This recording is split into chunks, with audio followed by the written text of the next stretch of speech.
I think that speaks to the importance of why we are here now to advance this struggle. And I think it's important for us to note something that was very underreported from the UN General Assembly meeting. They say in the mainstream media, the politicians everywhere, well, there's no way that there can be any peace in Ukraine. No peace is possible. No one wants to negotiate. No one wants to talk. It's all pie in the sky. All these people who they're saying peace, it's not real. Well, the president of South Africa, Cyril Ramaphosa, who of course led the African leaders' mission for peace in Ukraine, said that he actually had a meeting with the president of Ukraine. And in his previous meeting, he had said, well, when you go to Russia, can you get some movement on unifying families and freeing political prisoners? And he said, yes, I'm going to bring this up. And in the meeting at the UN General Assembly, Zelensky told the president of South Africa, thank you so for what you're doing, because it's working. The things that you mentioned are starting to happen. And that's without any support from any of the major Western powers that are fueling this conflict. The issue isn't that peace isn't possible, it isn't that people can't negotiate, it's that there's no political will in the White House and on Capitol Hill.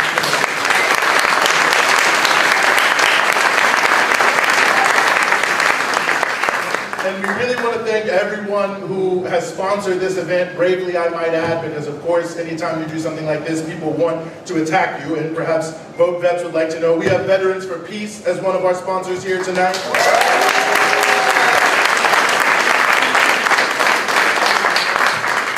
The, I must say, excellent restaurant Busboys and Poets. We have the DC Statehood Green Party, the Women's International League for Peace and Freedom, the International Committee of the Democratic Socialists of America, Pax Christi USA, Massachusetts Peace Action, the Diaspora Palante Collective, OK Puerto Rico in the house. And also we have UNAP, Code Pink, and Answer here with us tonight. So thank you so much for all of our sponsors.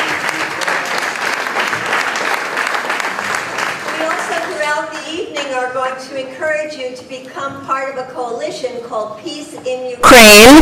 You can find it online, peaceinukraine.org. You can join as an organization or you can join as an individual. But we have got to show the people in Congress what the opinion polls are actually showing.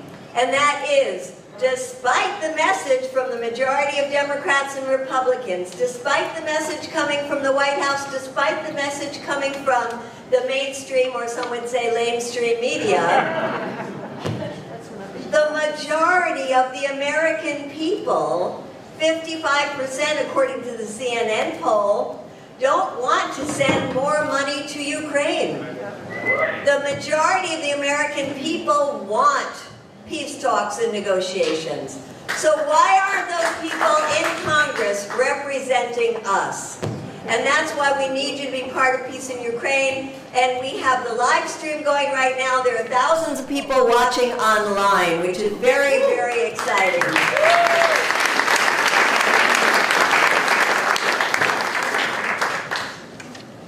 So let's open with some music.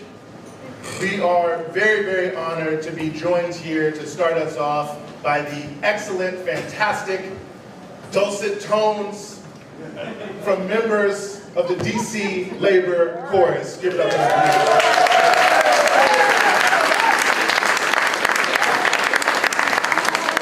Come on in this house.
We don't care if the Glee Club teacher told you not to sing. We don't care if the nun told you to stand in the back and just move your lips. We don't care if the rabbi threw up both hands with oil ready to do. We don't care if your children ran screaming from the nursery. No, mommy, no, daddy, don't sing again. Please don't sing again. It's not about whether you can carry a tune in a bucket. Sisters, brothers, siblings, comrades, family. It's about calm union. Calm is the Latin word for with. Union is the Latin word for one. And we sing together, we are a calm union.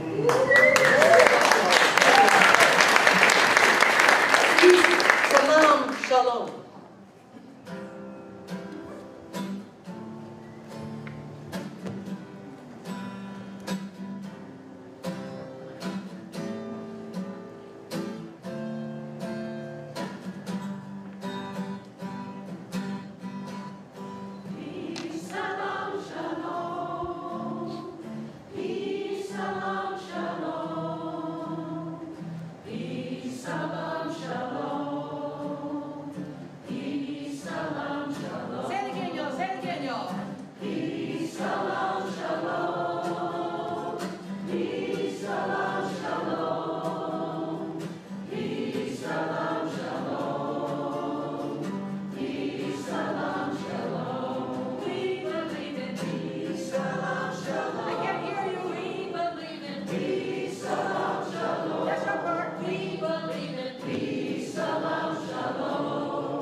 And we are singing in Spanish. Paz y libertad.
Message to your Congress.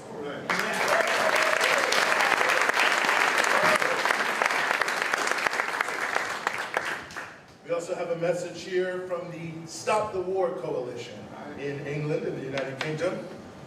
Solidarity greetings from the UK Stop the War Coalition. Our two governments are the ones that have pushed the most for Ukraine to be part of NATO and have quashed peace talks. Only this week, our defense secretary said that UK troops will be sent directly to train troops in Ukraine, only exacerbating the future conflict. There are repeated calls to spend more on weapons in war. It is important that we work together for an end to this war, just as we work together against the Iraq War. Peace is the only answer to what is already a bloody and dangerous conflict. We hope you will be successful in getting your Congress to stop fueling war and instead stand on the side of peace.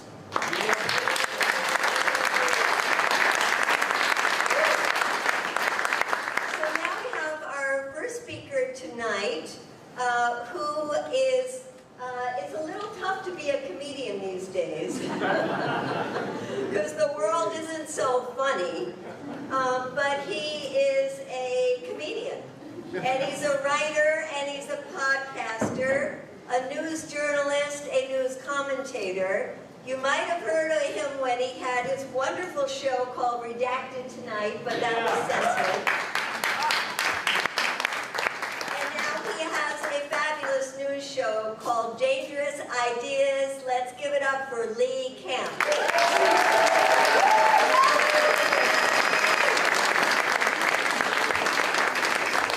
All right. Thank you, Medea, for being like, your job sucks. No, what an incredible night. This is amazing to get us all together.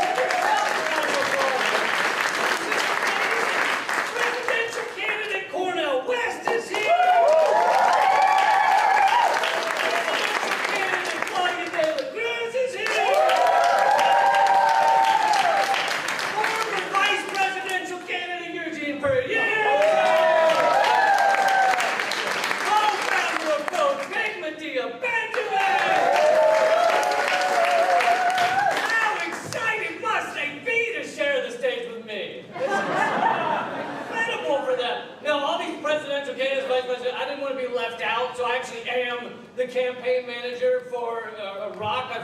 front yard. It's running for president because I'm convinced an inanimate object could be better than the sociopaths we have had in that office. I am. All right, so let's talk about it. The proxy war in Ukraine. And when I say proxy war, let's be clear here, because you still get into little debates with your liberal friends or whatever, you don't get it. It's not just crazy, pinko, commie, long-haired, whatever else they call us, lefties, who are saying this is a proxy war. In fact, I'm gonna do it this way. I'm gonna clear up this debate once and for all. And I'm gonna do it in the cadence of a comedian named Jeff Foxworthy. All right? Yeah. He used to have a bunch of jokes about being a redneck, and they went something like this. If you refer to the 5th grade as my senior year, you might be a redneck. Okay? Well, here is a slightly different version of that to clear up this proxy war debate. If even the former head of the CIA, Leon Panetta, said on national TV, this is a proxy war, it might be a proxy war. I didn't say these would be as funny as the redneck jokes. If during the course of the war, the United States bombs the Nord Stream pipeline, a multi-billion-dollar infrastructure project between Russia and our so-called ally, Germany, it might be a proxy war. Woo! If the U.S. sends over $100 billion worth of weapons and military aid to fight a war we claim to not be involved in, it might be a proxy war. If even state propaganda outlet, the New York Times, has admitted the Ukrainian military is heavily populated by Nazis, it might be a proxy war. If a peace deal was nearly signed in April of 2022 that would have ended this war basically just as it was starting, but the UK and US go running to Ukraine to stop them from signing it and make sure they don't sit down at a peace table, it might be a proxy war. And finally, if the head of NATO, Jens Stoltenberg, has admitted this war was caused by NATO expansion, it might be a proxy war.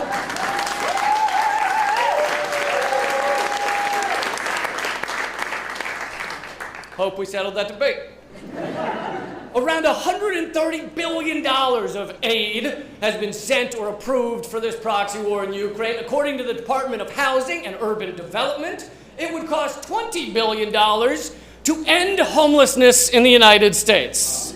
We could end homelessness 6 times over for the current price tag of this proxy war. According to the UN World Food Program, it would cost $40 billion to end world hunger. We could have ended world hunger 3 times over for the amount we've spent on this insanity. We could have given everyone in the world, the whole world, the food they need, and then thrown in some flapjacks and grits on top for the fuck of it. We could have done that and still had money left over. And our military is supposed to bring security to the U.S., right? That's their goal, right? The military brings security. Well, my God, ending world hunger would absolutely bring security to the United States.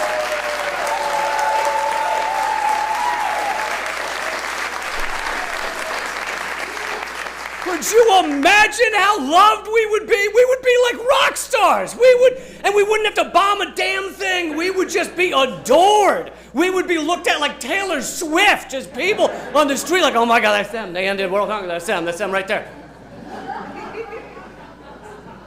But we don't do that. We don't use the money for that. Instead, our government sends cluster bombs to Ukraine, which are banned in, oh, you're not fans? Okay, I'm gonna skip that one if you don't like cluster bombs. Which are banned in 100 countries. 100 countries view this as a war crime to use these, but not us. We're good friends with war crimes. We love a good war crime. Our war machine's budget per year is $800-something billion. But that doesn't count the dark budget that we don't hear about. So we're over $1 trillion per year on war and death and destruction and misery. To put that into perspective, because my brain, I don't know that any brain can really understand it. To put that into perspective, if you make $50,000 a year after taxes, in order to make $1 trillion, you'd have to work for 20 million years. 20 million years to make 1 year of our military budget. And they probably still wouldn't give you the view from the window, you know? You probably, 25 million years here, I still can't get a good view, still looking at the men's restroom. This is... You perhaps know that the U.S. spends about the same on military as the following 7 countries combined. Maybe you've heard that. But did you know we also spend the same as the bottom 190 countries combined? We spend more on military per year than the GDPs of 175 of the world's countries. And we're only 4% of the population. We're this little tiny bit of people. That's it. And look, if there was one guy in your neighborhood of 100 people who was just buying guns and knives and bombs and mace and everything, would you be like, he's the guy creating peace? He's the guy bringing us security? Or would you think he's a sociopath? This government is sociopaths who perpetrate an endless array of death and destruction around the world. The Brown University Cost of War study has found that the war on terror, starting a little over 20 years ago, has killed 6 million people. Huh, that sounds like a number we should never forget. 6 million. These are just some of the reasons we must demand peace. These are just some of the reasons we must stop these maniacs. These are just some of the reasons we must keep fighting for peace, even as the propaganda tells us that more war is peace. War is what? What did you just say to me? War is peace. There's 5 things I know in this world. That's it, 5 things. 1, family always comes first. 2, never pick the middle urinal at a stadium restroom. 3, a person with many piercings should leave extra time for airport security. 4, if a stranger offers you drugs, just say no. Unless you want drugs, and then say yes, so you can get the drugs. And finally, war is not peace. It's not. It's just not.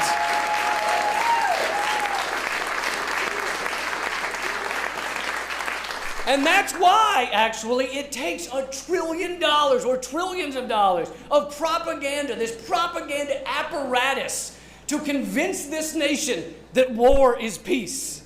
And despite all of that, the endless verbal diarrhea that has been sprayed out of the corporate media for over 18 months now, less than half of Americans still endorse this war, still want to send more weaponry to this war. Trillions of dollars on propaganda versus, what did we spend on tonight's event? $7? 7 versus 7. These signs are homemade. $7. $7, and yet over 50% of Americans know the truth. That ain't a bad return on investment right there. No, it's not. Thank you for listening and keep fighting.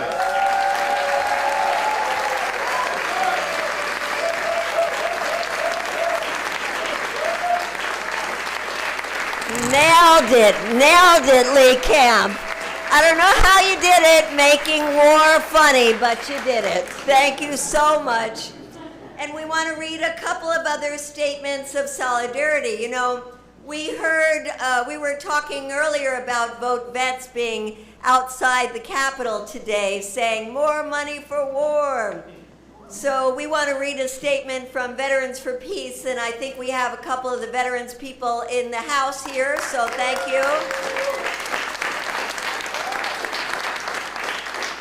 Veterans for Peace has consistently expressed our opposition to Russia's invasion of Ukraine, and we remain opposed to the U.S.-NATO moves that set the stage for this war.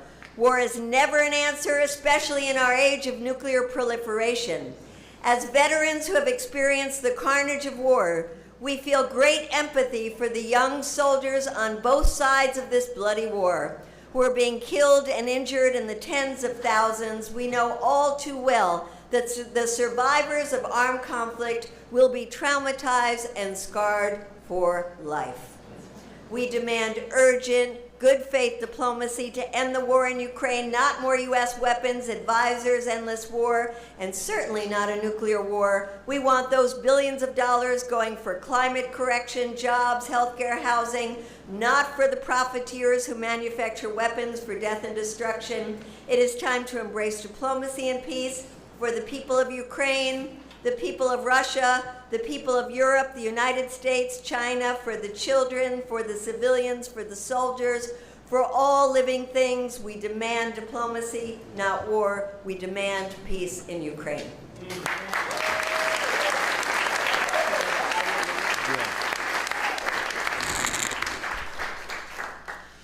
You know, I just have to know, when you're in the front, you can see a lot. Almost every single chair in this space is filled right now. Almost every single chair. They say that there's no demand for peace, but I think you feel the urgency for peace, and I hope you give yourselves a round of applause, because you could be anywhere else, but you're here tonight.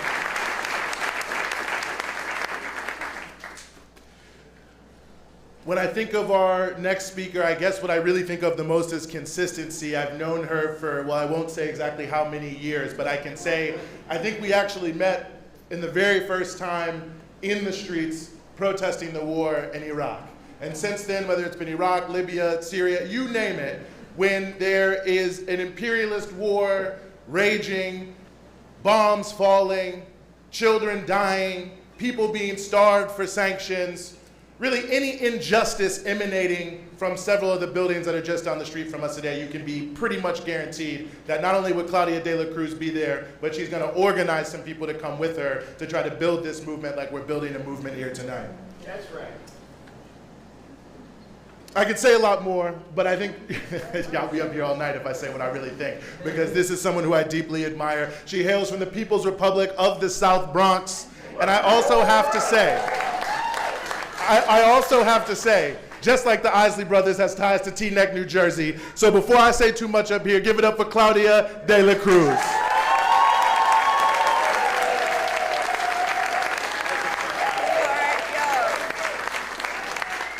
When I say people, you say power. People. Power. People. Power. When I say we want, you say peace. We want peace. We want peace. That's right. Comrades and friends, I am so elated. I am so happy to be here. And I am so happy that this space is filled, knowing also that there are thousands of people that are connected. And I would dare to say that there are millions of people around the world that are connected to this energy against the war and against any U.S. imperialist venture anywhere. And I cannot stand in this podium without saying, hands off Haiti. The U.S. has no business using proxy states to intervene in Haiti. Haiti deserves to be free. Haiti deserves to advance. We have no business there. I am very glad that we are here to expose the hideous. And I was telling Lee, I don't know how you have the ability to make me laugh with the amount of horror that there is in those numbers. The horror of this war in Ukraine. But I am emboldened and I'm encouraged with knowing that we are here because we are committed. We are committed to build a society based on the principles of justice, based on the principles of peace and solidarity. Are we not? Yeah. Are we not? Yeah. That's right. It was March 18th this year, just a couple of months ago, that I was here in DC. And I might have seen some of you there as well. There were thousands of people in the streets of DC that were marching against this war in Ukraine. And we were making the connection between this war and the war and invasion of Iraq. 20 years. You mentioned the Brown University study, and it said that in 20 years of war, the United States spent $21 trillion. $21 trillion. Do you know how much it takes for student debt to be wiped off? 1.7 trillion. And they have the audacity to say they care about humanity and the planet. That is shameful. We were here to reclaim the historical memory, which is extremely important because sometimes it's very difficult for us to kind of gather the patterns, the psychopathic, sociopathic patterns of this capitalist U.S. empire. Because we cannot name the war in Ukraine without naming the system that produces eternal war. It is called U.S. imperialism. That is what it is. And that is what we must fight. The war in Ukraine is a U.S. war. It is a U.S. war.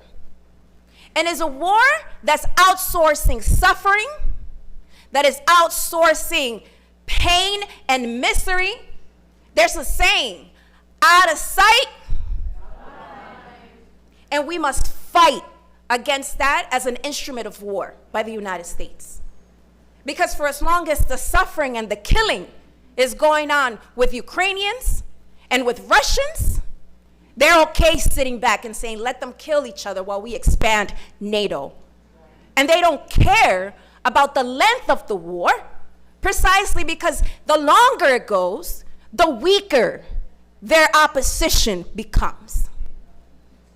Ukraine is nothing but a game to them.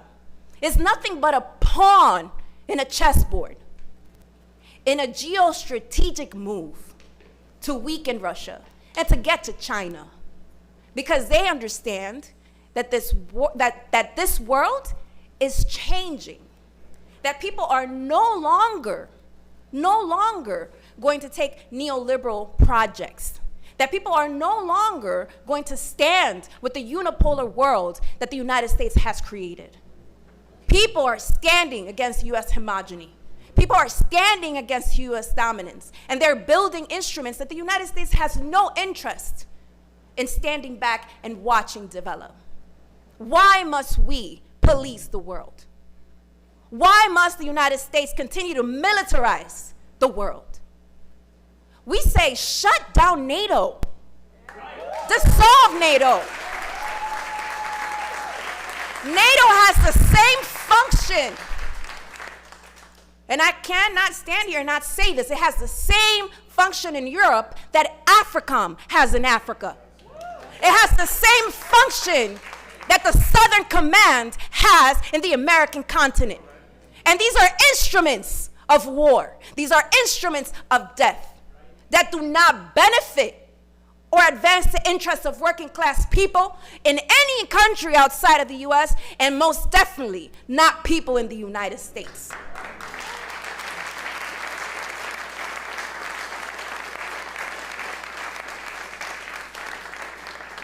What are the psychopathic, the sociopathic patterns of the U.S. government? First, because they're good at this ish, they lie. They lie. And they lie with no remorse. And they don't care to correct the mistakes that they've made in history. They just keep lying on top of lying. And not only do they lie, they demonize others. Remember what they said about Saddam Hussein? Is it any different from what they're saying about Putin and Russia? No. These are real things, things that we could point out to, that we could agitate people around, that we could educate, organize, and mobilize people around, because they know they are lied to. And when we say that the United States military budget is close to $1 trillion, because they give us these fake numbers and they hide a lot of money, they're like, oh, $800 billion, right? But it's not $800 billion. We know that it's over $1 trillion. And we say we need to cut the U.S. military budget by 90%. 90%. And we're not taking any less. Any less. Because we don't need that. If we want national security, let's invest in people. Let's invest in safe communities. Divest from policing. Stop Cop City. You want national security? Stop threatening people. Stop being the menace, because we know the menace is right up in the Pentagon. It's right up in Congress. It's somewhere sleeping in the White House. Oops, did I say that? Sorry, not sorry. Almost $1 trillion in military budget. We have 800 plus military bases all around the world. Let's shut that shit down.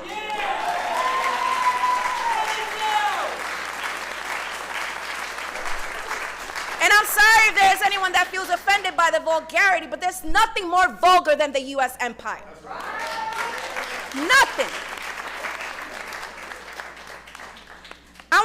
I don't want to look at my notes for this, because sometimes I go off the dome, but I'm going to look at the notes because this is so important. Because the New York Times, we could talk about the New York Times all day. I could preach about the New York. Woo! I'm sending love to my comrades in India.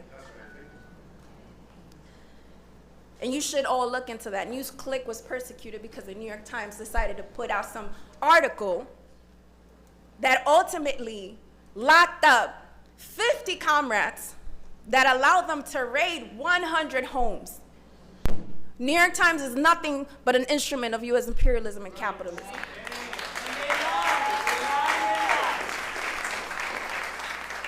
3 weeks ago, the New York Times wrote a story about the staggering levels of people who are dying, both in Russia and in the Ukraine. And there's a whole lot of people. There was an article in Mother Jones. Mother Jones could be really rolling in her grave because of the type of shit that comes out in that magazine, but that's another sermon. But they wrote this article that was really telling in terms of how the U.S. officials feel and what they think about Ukrainians. So if anybody ever tells anyone in this room and anyone on that live stream that the people who oppose the war, that the people who are opposing continuing to send aid, that is not humanitarian aid, that are instruments of war, that are instruments of death. If anyone ever tells us that we don't care about Ukrainians, you can tell them that that is the furthest shit from the truth. And you could point out to the New York Times, because they said this.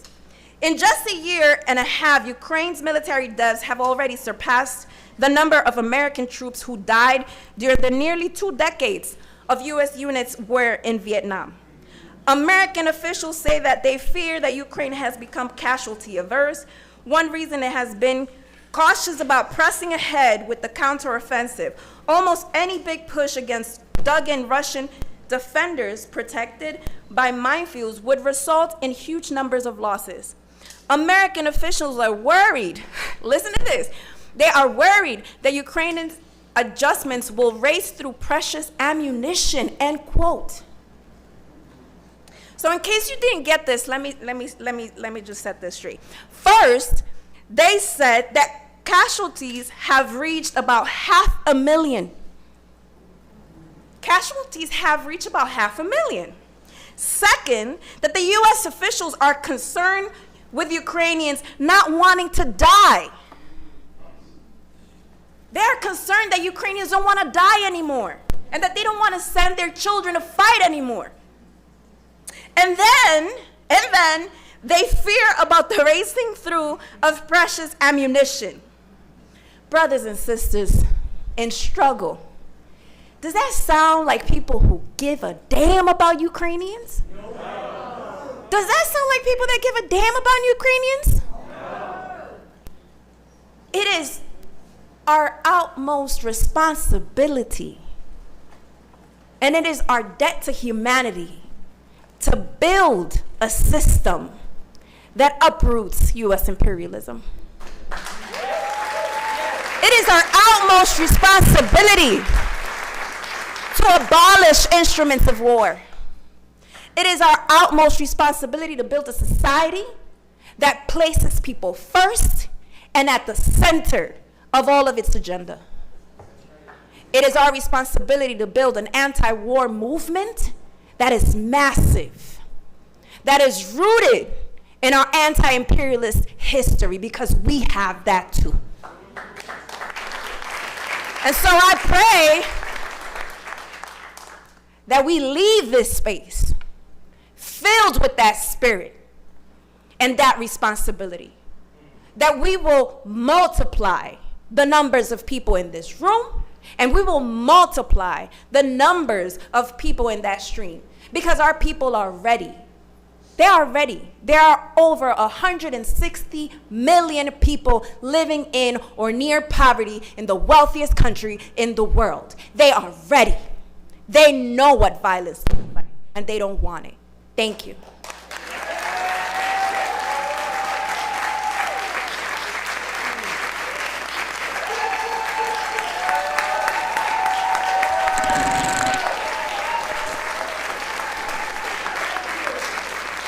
Thank you, Claudia.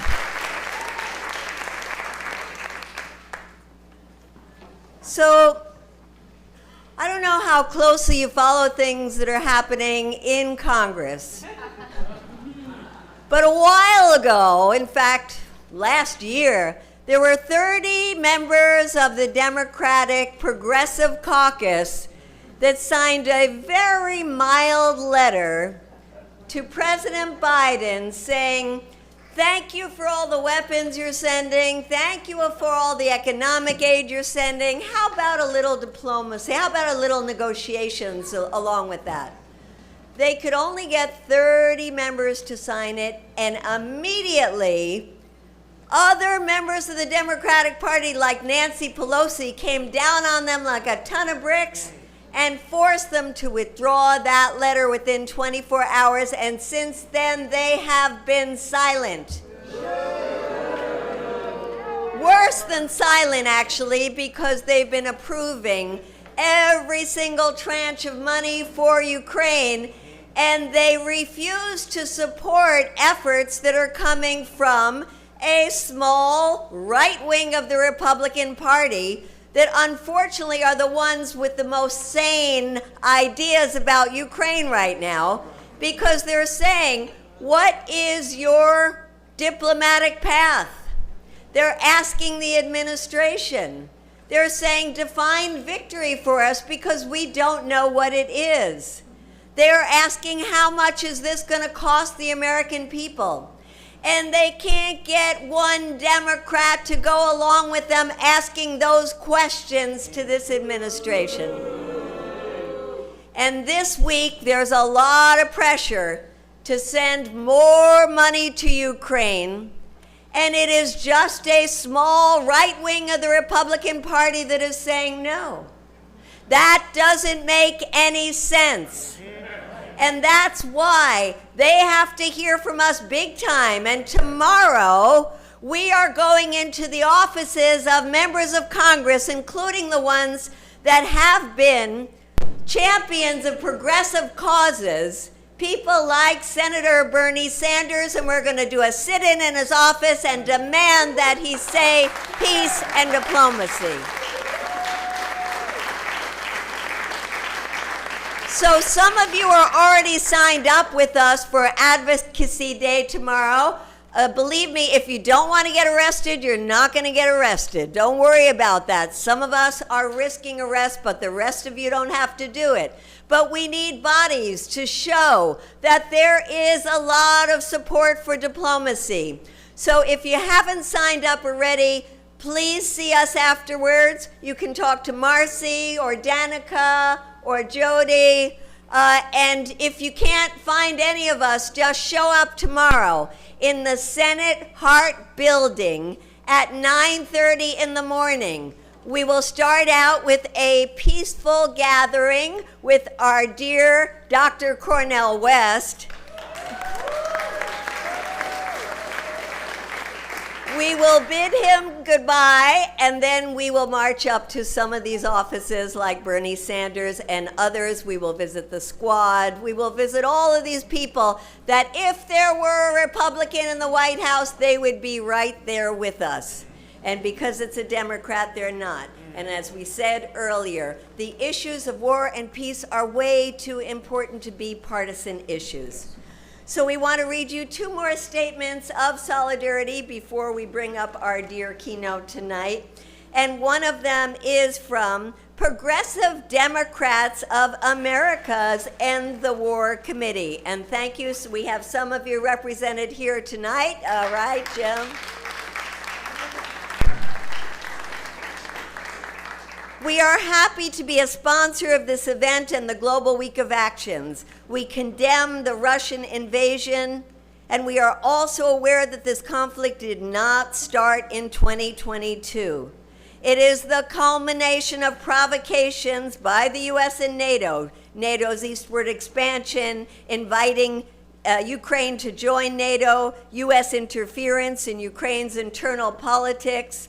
We also condemn the US and NATO for undermining diplomatic attempts to prevent the war or end it once it started. And if you don't know what we're talking about here, or if you want to convince other people that the US and the UK actually put the kibosh on peace negotiations, please, I will say, get a copy of my book, War in Ukraine, Making Sense of a Senseless Conflict. And we will be passing around some buckets right now to ask you to help us with funding for putting on this event. And anybody who gives a $20 contribution, you can do it by cash or come over and pay with a credit card. We will give you a free copy of this book, which I'm happy to sign.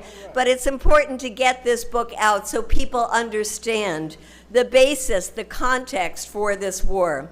And finally, the Progressive Democrats of America End the Wars Committee says, none of these actions by the US and NATO justify the war, but we must also realize that there is no sane military end to this conflict. We must stop it before it escalates into a wider war or even a nuclear war. That's why we call for an immediate ceasefire in negotiations and a cessation of weapons flows into Ukraine by both Russia and NATO.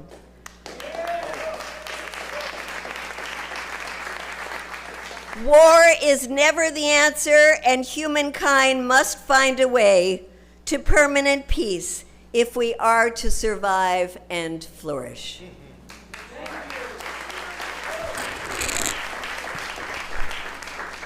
I already see some people holding up money, so that's always a good sign. We can hear in here too, so I don't want to hear any change in here. All right, I'd like to read a statement from the International Committee of the Democratic Socialists of America, who's also one of the co-sponsors here this evening. But before I do, I just have to say this quickly. It came to my head, and I just have to say it because, Lee, you mentioned the issue of how much money it would cost. I also want to note it would cost $70 billion to fix every single issue in public housing in America. So that means the U.S. Congress would rather fund war in Ukraine than have people living in dignity in cities across America. That's shameful, and it has to be said. Someone has to stand up for the people who have no voice in Congress, and that's the working class. On that note, this is the statement from the International Committee of the Democratic Socialists of America.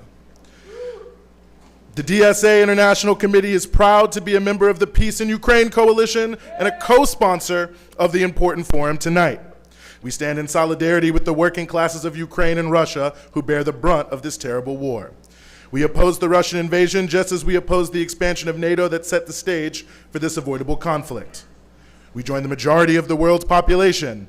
It's worth saying again, we join the majority of the world's population in advocating for an immediate ceasefire and a diplomatic resolution. We join the majority of people in the US who oppose more funding for the war, most especially for cluster bombs, depleted uranium, F-16s, and long-range missiles that will only prolong the war and heighten the danger of nuclear war.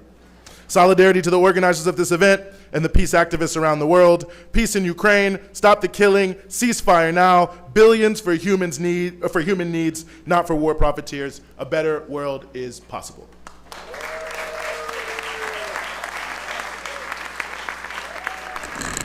So the buckets are going around, and I saw our dear Cornel put some money in the bucket. So if he can put some money in, you can put some money in. So now we're going to have our keynote speaker tonight. And I don't know about you, but I am so excited that this treasure of a human being is running for president.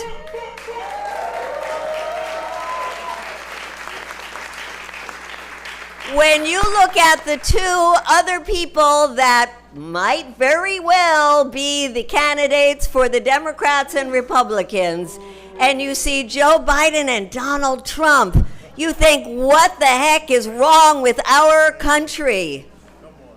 What the heck is wrong with our country? And then comes along this beautiful human being who says that he's going to run, and says that there is hope for this country because there are people around the country who want to see an end to war, who want to see the real needs of human beings being met, and to want to move us to what the poster right there says that Anahita is holding up with Dr. Cornel's face right there, which is truth, justice, and love.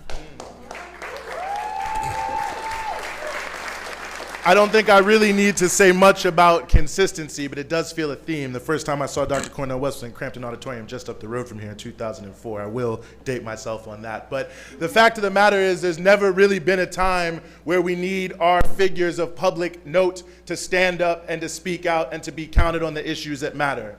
There's been no time for quite some time where those who stand up and speak out end up being persecuted by those who are friendly to all of the crimes going on around the world today.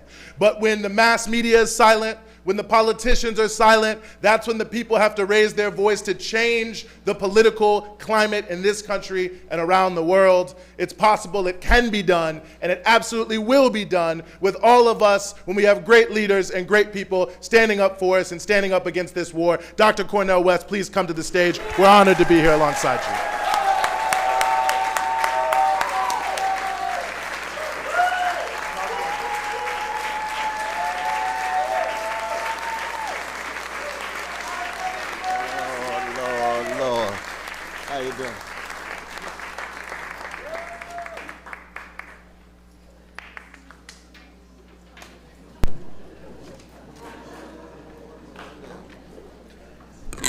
Let me say that I am blessed to be here, but the crucial theme today is solidarity. We are in it together. We're focusing on the suffering of those friends who known called the wretched of the earth, and nothing is going to stop us, no matter how catastrophic the situation is, and no matter how dim and grim it looks. I want to begin by saluting my dear brother Eugene. I can see it's almost 20 years, brother. You strong as ever. You give it up for that brother. Love that brother. And that's Howard University, isn't it? Ooh, that's Stokely Carmichael, isn't it? That's Toni Morrison, isn't it? Lord, we ain't got to Donny Hathaway yet. Lord have mercy. And Roberta Flack. Sister Medea. Oh, Anahita and I have a profound respect and love for you. Longevity of integrity with levels of courage and unbelievable determination with that smile still on your lovely face. Give it up for our dear sister, Medea. Nobody like her. Nobody like her. Sister Claudia, what a blessing to see you. Ooh, you strong as ever. And somewhere I read you connected to Union Theological Seminary. Is that right? Yes, indeed. That's you and I. Connected to the great legacy of James Cone, Beverly Harris, and Katie Cannon. Oh, we can go on and on and on. Give it up for our dear sister Claudia. Indeed, yes, what a blessing, what a blessing. And Brother Lee, Oh, it's hard to get language for a comic artist whose heart flows with deep love and courage and still got his own distinctive style. Brother Lee, we salute you. Give it up for our brother.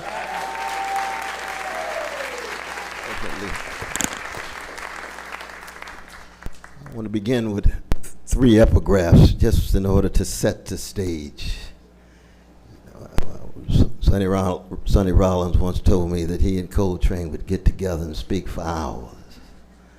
But they were always concerned about what was the relation of the present picture with the larger picture. That's the synecdochic imagination, a relation of parts and wholes. It's a relation of our present situation related to the past and the way in which pastness operates in the present, such that we can be able to take a stand to authorize a better, more visionary future that's focused on poor and working people. So I want to begin with an epigraph from the great W.B. Du Bois, the greatest public intellectual in the history of the American empire. That he was there at the founding of the United Nations in San Francisco, and on the way back in June 27th, 1945, he wrote in the Chicago Defender, the leading black newspaper of the day. June 27th, 1945, called The Winds of Time. He said, I envision, he almost says with tears in my eyes, I envision the emerging of a third world war with the American empire attempting to suppress Asia and stranglehold Russia. Why? In part, the legacy of the colonies and the truncated character of the United Nations. And he made his way all the way to New York. And he told his very good friend, Paul Robeson, that we have got to launch an anti-war movement. But that anti-war movement must be but a moment in an anti-imperialist project, an anti-imperialist vision, an anti-imperialist analysis, an anti-imperialist praxis in the name of solidarity, which means it's going to cut across a whole lot of folk who disagree with each other, but they'll be in the same streets and go to the same jails. Oh yes, and that's what's so deeply, deeply needed, because W. Du Bois and Paul Robeson understood that so much of the history of the species is the history of organized greed and hatred and avarice and resentment and envy, structures of domination, oppression, subjugation, and unbelievable exploitation. And all we've ever had as a species are moments of interruption, moments of eruption. And that's when everyday people straighten their backs up. And any time everyday people straighten their backs up, they're going somewhere, because the ruling class can't ride your back unless it's bent. That's courage. All the virtues in the world are empty and shallow and hollow unless you don't have courage, which is the enabling virtue. And if we have any talk about an anti-war movement, any talk about an anti-imperialist vision, analysis, and praxis, we have to have people who are in solidarity, who get beyond their petty differences and be able to hold hands symbolically and literally and fight by straightening your backs up.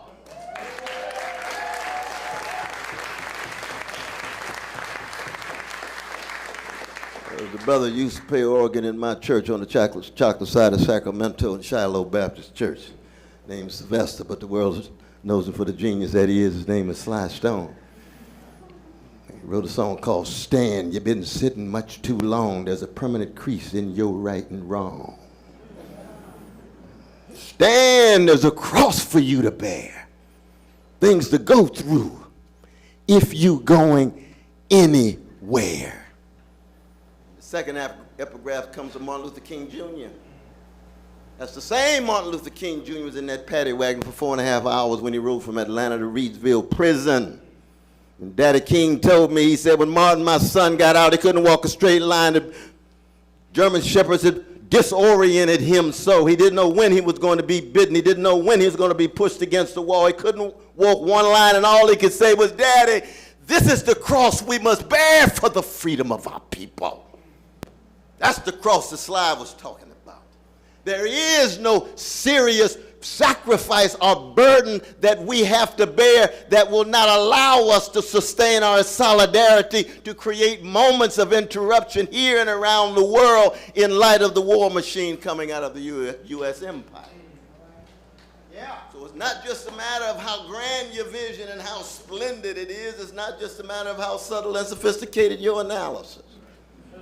But if you're not willing to throw down, put your body where your words are. Brother Jim knows we've been to jail so many times with Carl Dixon and others.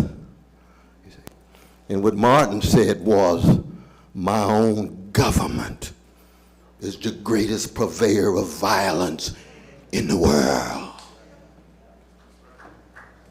When he said it, he'd already signed his death certificate.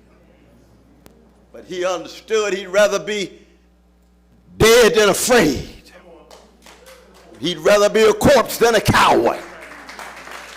That's what we're talking about. Because the gangsters who run the American empire, they'll do anything to preserve their interest. They'll do anything to procure their profits. They'll do anything in the names of lies and crimes and mendacity and criminality to trivialize the suffering of precious brothers and sisters around the world, but who are disproportionately chocolate.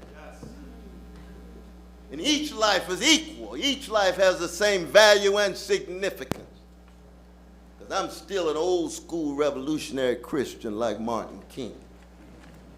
I believe that every human being, every baby, it could be a baby on the West Bank, it could be a baby in Argentina, it could be a baby in Ukraine. It could be a baby in Moscow. It could be a baby in Puerto Rico. It could be a baby in Guatemala. It could be a baby in Idaho. I say that in the name of Ezra Pound. He's from Idaho. Great poet, but fascist. Things are complicated in the world. But the important point is that we have to have that kind of moral consistency and ethical constancy. It could be a precious, precious young Iranian sister dealing with suppression in Iran. It could be brothers and sisters in Mississippi. And that's where the third epigraph comes from. The last speech that Malcolm X gave outside of New York City, February 16th, 1965 in Rochester. Went back to the city of Frederick Douglass. And you get a chance to read that powerful speech. And what did he talk about? He talked about war. He implicitly invoked Karl von Clausewitz, philosopher of war, and his text on war, published in 1832, the year after he died, by his wife. He said, nobody wants to talk about war. He says, I've been in this struggle now for 12 years, ever since I got out of the prison, and I was in it before the prison, but I didn't know as Malcolm Little. He said, there's been a war going on against indigenous peoples for 400 years. There's been a war going on against black folk in Africa, black folk in Rochester, brown folk in Mexico. And he added, a lot of people don't like to acknowledge this about Malcolm, because Malcolm said, I'm for the truth, anybody who says it, I'm for justice, anybody who promotes it, but I'm first and foremost a human being, a black man, and a Muslim. So that's about as humanistic as you can get with his own deep religious twist. And he said, we need to talk honestly, candidly about the levels of war. Because some of us come from a people who have had to have armor of spiritual and political and tremendous cultural power in the face of multi-layered wars. I'm a black man who come from black people who for 400 years dealing with white supremacist bombardment, every day mediated with predatory capitalist processes, shot through with male supremacist and homophobic and transphobic practices too.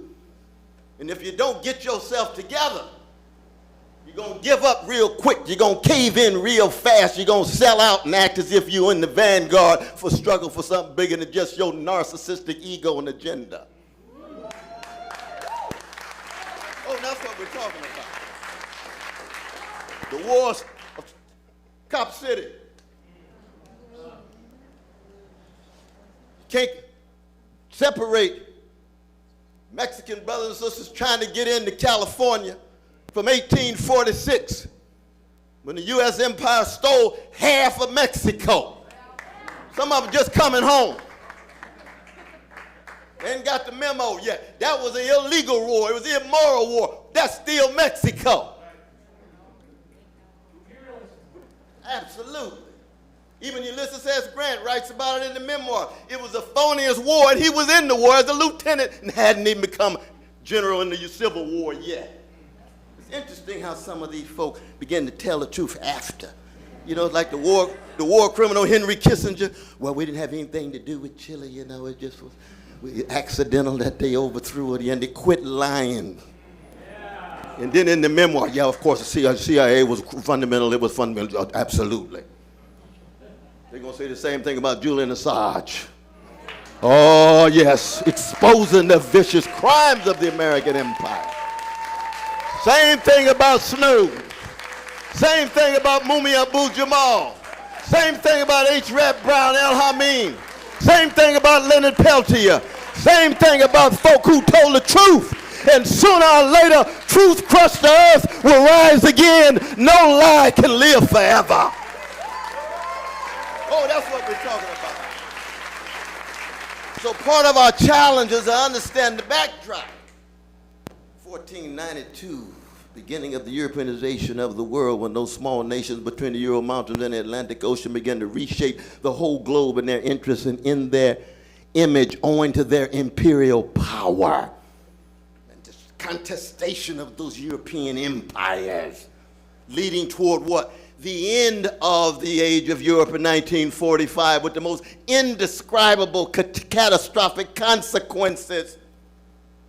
And most visibly in so many ways within Europe, the inability to come to terms with the precious Jewish brothers and sisters given the unbelievable anti-Jewish hatred that was unleashed. Not just by Nazis in Germany, there's a long history of it throughout Europe. Throughout Europe. And Europe ends up a divided, dependent, deferential continent to two empires, the Soviet Empire on the one hand and the U.S. Empire on the other. And with now the Americanization of the world and with the American empire in such unbelievable decline and decay, it's undeniable. Look on the streets. Social housing versus real estate development. Gentrification ain't nothing but land grab and power grab, just another cycle of what an imperial project is all about. It's just urban.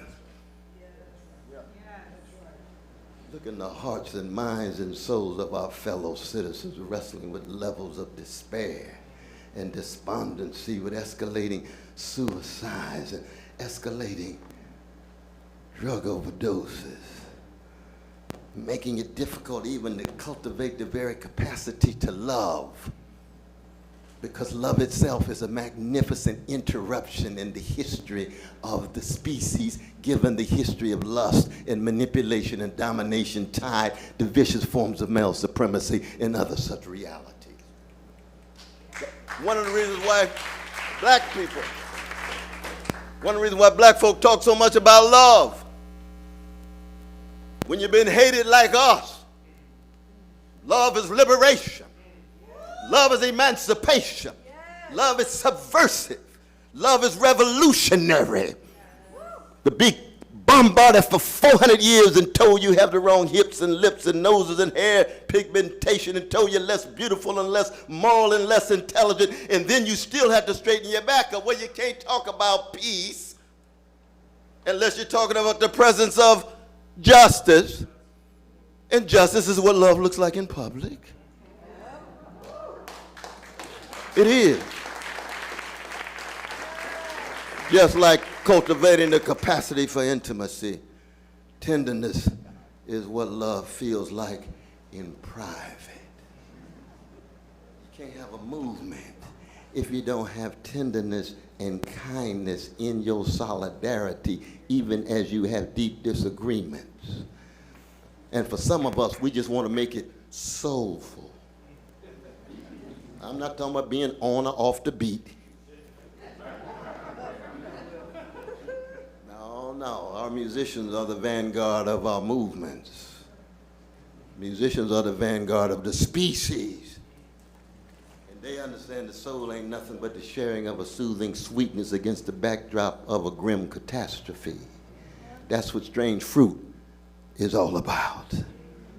Maripole's Jewish Brothers lyrics and the genius from Baltimore City, Billie Holiday, singing about catastrophe. Not a problem, a catastrophe. Looking for what? Justice, tied to peace. And one of the sadder things during the Obama years, one of the reasons why so many of us who were critical of Brother Barack understood it was not just about policy. There was a time in which the black community was the most anti-war community in the history of the American empire, but here come Barack Obama dropping 71 bombs every day, 26,117 in 1 year in 7 countries, walking around with the Nobel Peace Prize. That's a key sweat moment. Something just ain't right. The lies, the dissonance, the hypocrisy of it all. What has that got to do with Ukraine, Brother West? Everything. Because if we're not talking about an anti-imperial vision and project, as my dear sister and others noted, if we're not talking about demilitarization tied to decommodification, tied to decolonization, leading toward wholesale democratization so that everyday people's voices can be lifted to shape their destinies, to get the oligarchs and the plutocrats off of their backs. That no matter how strong our anti-war movement is, we're going to go somewhere else.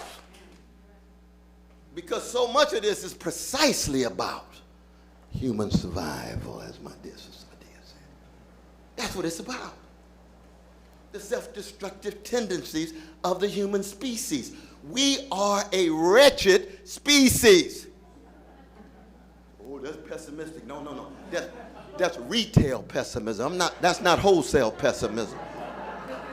I'm a blues man. Blues not pessimistic, not optimistic. What is it? Prisoners of hope. Because you have to do something.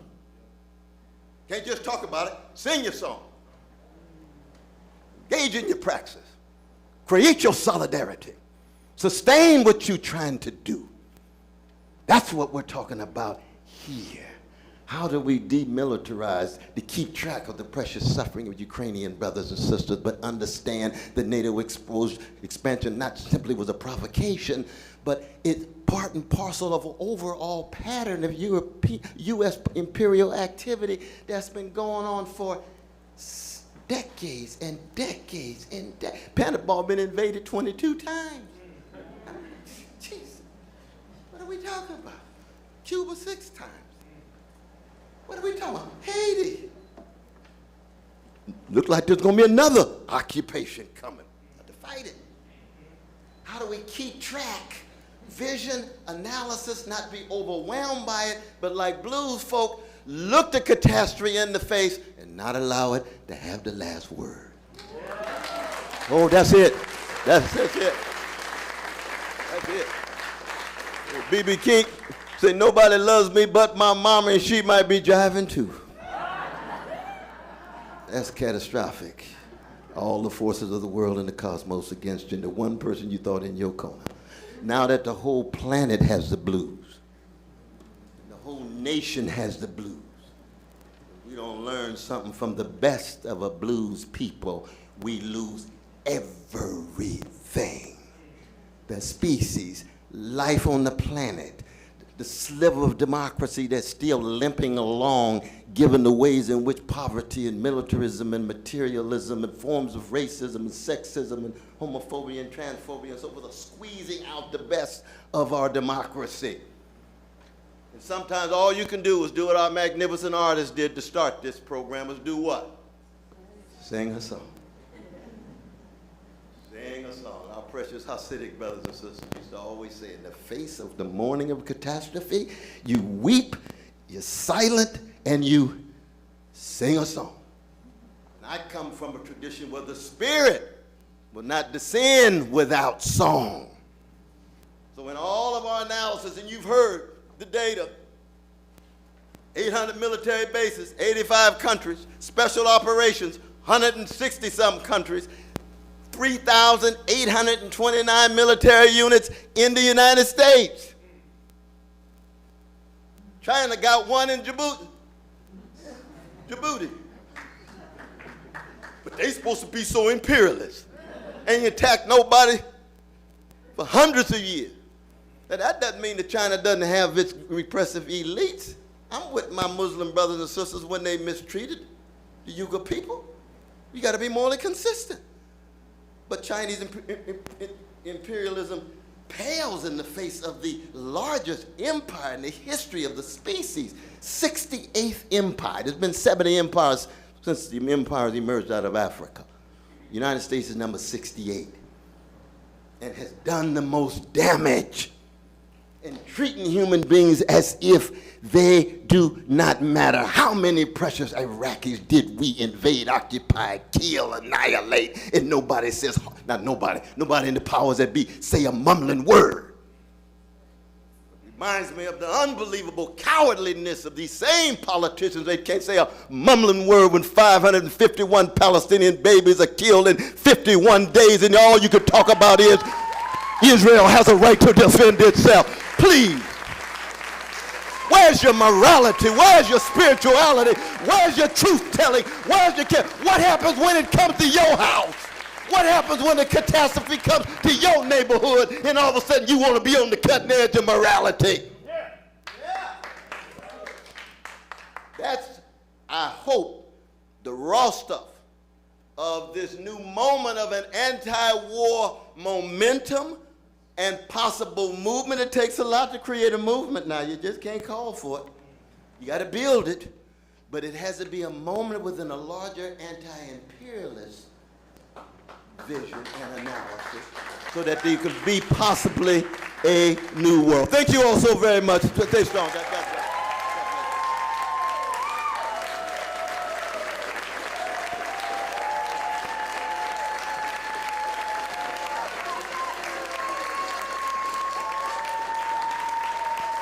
Keep it going.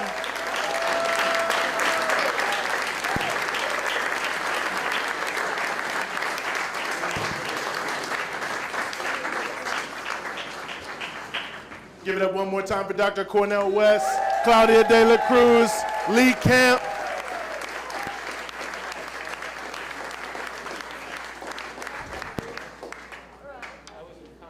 Now, don't forget, if you somehow missed it, you can still make a donation on the way out.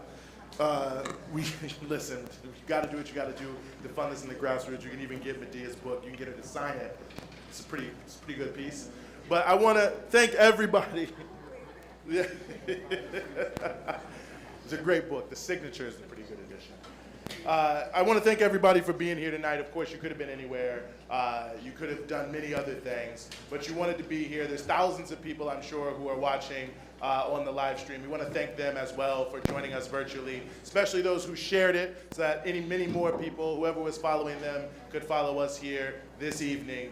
But of course, I see WEAC Radio is in the house, so you got to do something. Dr. West said you have to do something. Everyone knows what the problem is now. The question is what are the steps we're going to take? I think, Medea, you have at least one step that people can take very, very soon, in fact. All right, so raise your hand if you were inspired tonight by these wonderful speakers. Now, I know a lot of you work, and tomorrow is a work day, but if you can, raise your hand if you're going to join us for Advocacy Day tomorrow. Whoa, look at at all those hands. That is great. In the Hart Atrium, in the Senate Hart Atrium at 9:30. Raise your hand if you love listening to Dr. Cornel West. So you can listen to him again tomorrow in the Senate Hart Atrium if you get there at 9:30. And for those who can stay later tonight, meet us downstairs. Where's Danica? Oh, meet us right here on the stage. And we'll give you a little directions about tomorrow. Also, you can go on this program here and go to the QR code and sign up there if you have to get out very quickly. If you gave $20 and didn't get a book, it's a trust system, so you can grab one on the way out. If you don't have $20 but you want a book, that's also okay. We're not here to make money. We're here to spread education and to mobilize and to organize. And that's what we're doing tonight. So we're so excited about how this event went, about all the people who have been on the live stream, and the live stream will be available afterwards for you to share it. And we want to say that just as Dr. Cornel West said, we have to put aside our petty differences.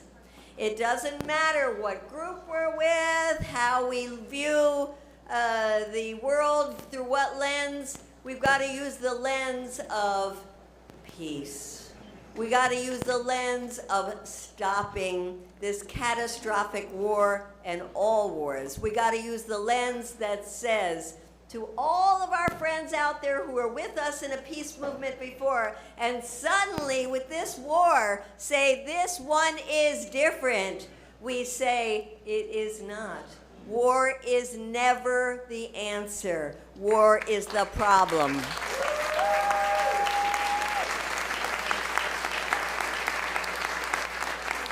So thank you to everybody tonight, the DC Labor Chorus. We're so blessed with your music.